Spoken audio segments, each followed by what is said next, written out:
کیا ان کو چھوڑا جا سکتا ہے؟ کیونکہ ان کے اوپر بعض کیسز ہیں جس کا ججوں نے بھی حوالہ دیا ہے، یہ سائفر والا ہے، یہ توشہ خانہ والا ہے، یہ فضول سے کیسز ہیں، یہ اسٹے نہیں کر سکتے سینئر کورٹس میں، ہائی کورٹس میں یا سپریم کورٹ میں اٹھ جائیں گے. بات یہ ہے کہ چھوڑا جانا چاہیے عمران کو یا نہیں چھوڑا جانا چاہیے؟ دیکھیں میں نے تو اندر نہیں کیا کہ میں چھوڑوں گا. بات یہ ہے کہ آپ کی جوڈیشری نے فیصلہ کیا نا. میں وہی اسی بات پہ آ رہا ہوں. جب آپ انصاف کے نظام میں مداخلت کریں گے، جب آپ جعلی فیصلے دلوائیں گے، میاں نواز شریف کا کیس آپ کے سامنے ہے. باہر کا جو انویسٹر وہ دیکھتا ہے یار ان کے وزیر اعظم کے ساتھ کیا ہو رہا ہے، مجھے تو چھوڑے میری کیا حقیقت ہے. وہ کہتا ہے وزیر اعظم کے ساتھ یہ حرکتیں ہو رہی ہیں، تو پھر وہ معاملہ چلتا نہیں ہے.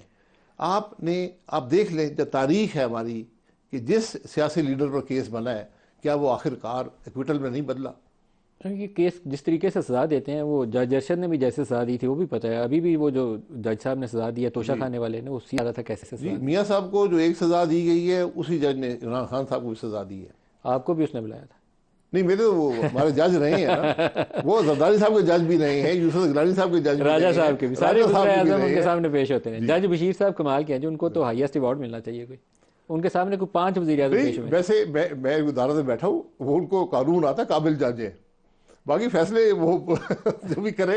اگر قابل جج ہیں تو پھر تو سزا صحیح دی ہوگی انہوں نے. ریٹائر ہو گئے. پھر تو سزائیں صحیح دی ہوں گی اگر قابل. نہیں، وہ قابلیت اب جگہ پر ہے. بہرحال وہ کورٹ کو مینج جس طرح کرتے ہیں جو بات آپ ایک بڑی آپ پتے کی بات کیا کرتے ہیں کہ یہ پاکستان کا مسئلہ حل کرنے کے لیے ضروری ہے کہ پاکستان کے army chief justice Nawaz Sharif, Zardari اور عمران خان ایک میز پہ بیٹھے اور فیصلے کر کے نکلے.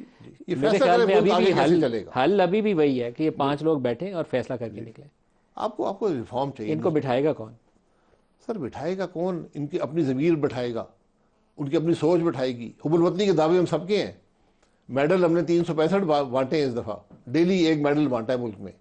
حالانکہ مجھ سے آپ پوچھیں پاکستان میں کوئی شخص میڈل کا اہل نہیں ہے، حقدار نہیں ہے. جہاں پر ہمارا ملک پہنچ گیا ہے یہاں تو میڈل واپس لینے چاہیے سب سے.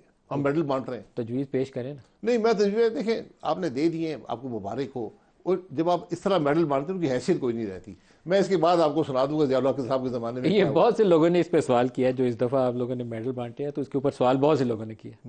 اب ان لوگوں کو مبارک ہو جن کو. نہیں، میں آپ کو بتاؤں گا ضیاء الحق صاحب میں ایک سائنٹسٹ کو ایک ایوارڈ دیا گیا تھا، انہوں نے لینے سے انکار کر دیا تھا. اس کی وجوہات میں آپ کو پروگرام کے بعد بتا دوں گا.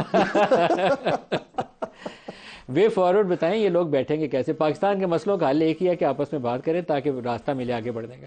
سر پہلے یہ سمجھیں کہ سیاسی انتشار ہوگا تو معاشی استحکام نہیں آئے گا. معاشی استحکام نہیں ہوگا، ملک نہیں چلے گا، حکومتیں نہیں چلیں گی، عوام کے مسائل حل نہیں ہوں گے. آپ کو پورے نظام کو بدلنا ہے. آپ کا نظام یہ مفلوج نہیں، یہ ختم ہو گیا ہے. یہ کچھ ڈیلیور نہیں کر سکتا. جو حکومت کا نظام ہے، جو آج سوچ ہے، یہ ڈیلیور نہیں کر سکتی. آپ کا جوڈیشل انڈیپینڈنس آپ کو چاہیے، جوڈیشری کا ریفارم چاہیے. پارلیمان کو دیکھ لیں، آج تیسرا سال ہے پارلیمان مفلوج ہے. سوائے گالی گلوچ کے وہاں پارلیمان میں کچھ نہیں ہوتا. اور اس کا اثر یہ ہوتا ہے کہ پچھلے جو اسمبلی تھی اس کے آخری 2 دن میں 65 یونیورسٹیاں پاکستان میں بن گئیں. جس کو آپ نے کہا تھا کہ پیسے لے کے یونیورسٹی پیسے لے کے بھی لگائے گے. کتنے پیسے لے کے؟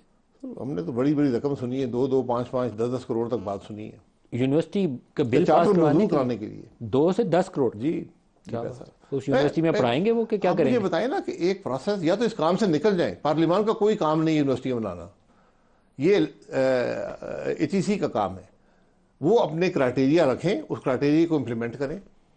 جو ایچ ای سی کا کرائٹیریا ہے، آپ کو کم از کم 4-6 ارب کی زمین چاہیے، 4-6 ارب کی بلڈنگ چاہیے، پھر جا کے آپ یونیورسٹی بنائیں گے. یونیورسٹیاں بلڈنگیں اور زمین کا نام نہیں ہوتا. سر لاسٹ 30 سیکنڈز ہیں کلوزنگ ریمارکس میں. نظام نظام کتنی دیر آگے چلے گا وہ آپ خود ہی کیا کریں گے؟ مجھے ضرورت نہیں ہے سیاسی جماعت بنا کے آپ نے یہی کام کرنا ہے. نظام چلنا اگر آپ وقت کو کہتے ہیں تو وقت 5 سال بھی گزر سکتے ہیں، لیکن نظام چلنا اگر آپ ملک کی بہتری کو کہتے ہیں، فنکشنل اسٹیٹ جو ملک کے مسائل حل کر رہی ہو، تو وہ 0 ہے. وہ ہر دن بھاری ہے ملک کے اوپر.